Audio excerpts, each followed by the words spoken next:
The electrical setup in your Skoolie will depend largely on your electrical needs. If your needs are small, you won't need much of a setup. But if you're wanting to run a lot of electronic products, you might need a generator, or possibly solar panels, or a proper electrical system, or if you're like me, I set up all three. Here's a breakdown of the system in my Give me the skinny. Right here.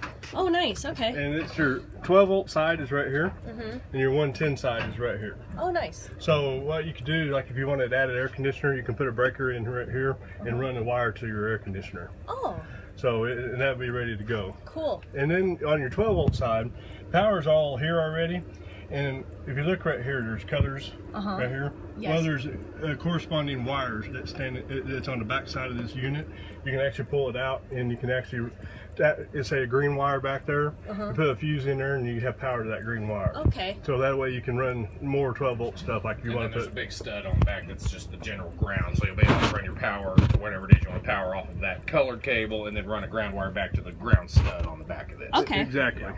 And that way you can put your lights in or whatever you desire, radio or what have you. Awesome. So, and that will cover that, the 12 volt side, and then you, like I said, your 110 side. Just make sure you're unplugged from the outside before you mess with the 110 side. Okay. What happens if I don't? You get shocked. Just like power at your house. It's the Okay. same power you have in a wall house. And, and that's on the, I don't know if he showed you, but that's on the opposite side of your truck. It's Yeah, plugged I in. saw the plug-in on the other side. And this is how this is set up too, is so you can, when you're plugged in, it charges these batteries. Oh, nice. Or That's great. if you start this truck and then you're driving, it'll charge these batteries also. Cool. How long do they stay charged? It really is going to depend on how long, what you're doing to it. I mean, if you're running like a bunch of light, it depends on what kind of lighting you're using, because incandescent bulbs will use more than LED bulbs. Really depends on what you're doing. Okay. But the setup that you have will actually run quite a long time. Terrific. And this is your power inverter, which runs off your batteries, but you also send 12 volt or 110 to your it's basically a transfer switch. And what it does is it also feeds your power center up here also. Okay. You know, run off your batteries. Now, That way you correct can me be able wrong, to. but that will drain your batteries quite a bit quicker. Quite a bit quicker. Running the inverter. Yeah, because and more you're using off of it, quicker it'll drain also. All right. And you can turn it on and off right here by holding that button right there. And that shows you your voltage and your amperage that you're drawing off of it. Is there a way to see how much of my batteries I've used up, or how much power I've drained? Actually, you can watch this. When it starts getting down, because the 13 part is your voltage, Yes. and these are 12 volt batteries. So when you start getting down in the neighborhood of say 10 to 9 volts, you're starting to drain pretty good. Okay. So, and that's So how I that should works. stop doing what I'm doing. Yeah. And you can plug that remote switch that he was talking about in right here and mount that somewhere else, and that will also turn the inverter on. Okay. So, and then they also have a USB charger right there also. All right. And these are your 110 outlets that we put in. This is a ground fault one, which powers this one. Okay. And it's protected for water and stuff, so I did it around your sink, and then I knew you was talking about putting a bathroom Right. over there. Now this side is not protected with ground fault, but it's 110 here and 110 here. Okay. Now, not protected. What does that mean? Basically, you don't want to have like water beside Okay. these. Yeah. Yeah. And if you wanted to, you could actually take one of them ground faults and put it in here, and it'll do it then too. All right. So, Now, what else do I need to know? like again, if you're going to power up something for your lights, say 12 volt lighting or 12 volt stereo, which I would recommend putting 12 volt stereo in them. It's a little more power efficient. Like I said, it's all on the back side of this. Okay. You just take these screws out on the bottom here. This cover comes off, and then you can pull the whole thing out.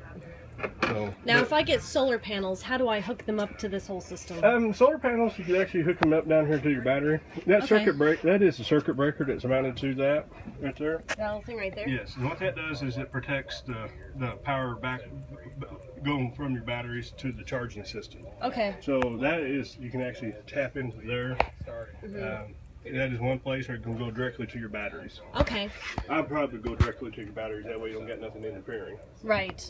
Okay. So if I had solar panels right here, I could just have the thing coming Yeah, in and just exactly. does it just clamp on? Is that You can. It depends on what setup you get. They're like the ones we have in the store will actually clamp on directly to your batteries, so you Okay. pull the covers off and you can put it directly on. so? Then the generator. How would I hook up a generator? Generator. If you go outside, and I'll show you how it goes. You have a power cord that we provided with you, and it basically looks like this power cord, and it plugs into your wall like this. Yeah. And your generator will actually plug into this cord right here.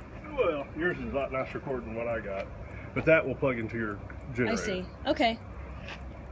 So I could have a generator mounted underneath here and just. As long as you have exhaust out to where you don't get poison from your exhaust fumes. Of course, yeah. No, my brother's a welder, and he was gonna help me Oh, okay. set that up, Yeah. but we haven't really figured out which type yet.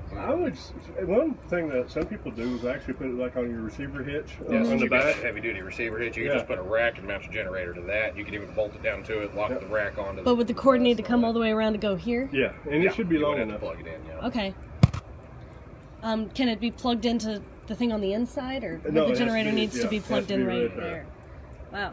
Now, is there a danger? Because I've got like multiple options, a generator and solar panels and everything. If I've got more than one thing running at once, am I going to blow something else up? You won't blow anything up. If you was overdoing yourself, you'll either run the batteries dead or you may throw a breaker or something Okay. like that. But you're getting in quite a bit of power doing that. Okay.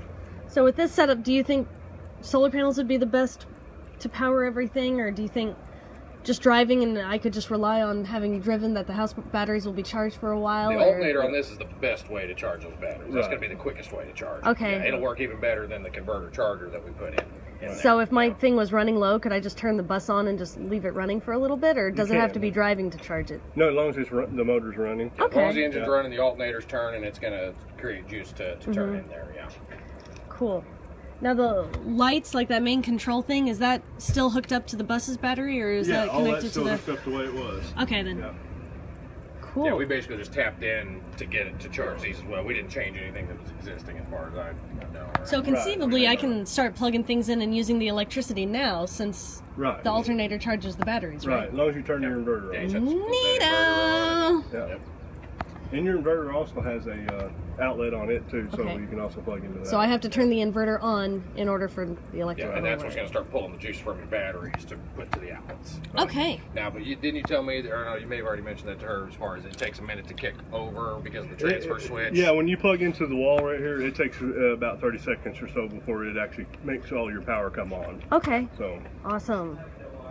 Is there anything else I need to know regarding safety or stuff like that?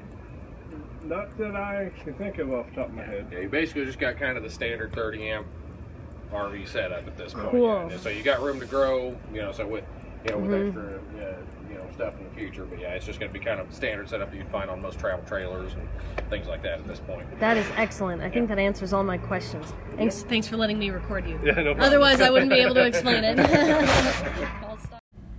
Assess your electrical needs in order to determine the best setup for your Skoolie. Keep it safe and have a professional do the work. Best of luck.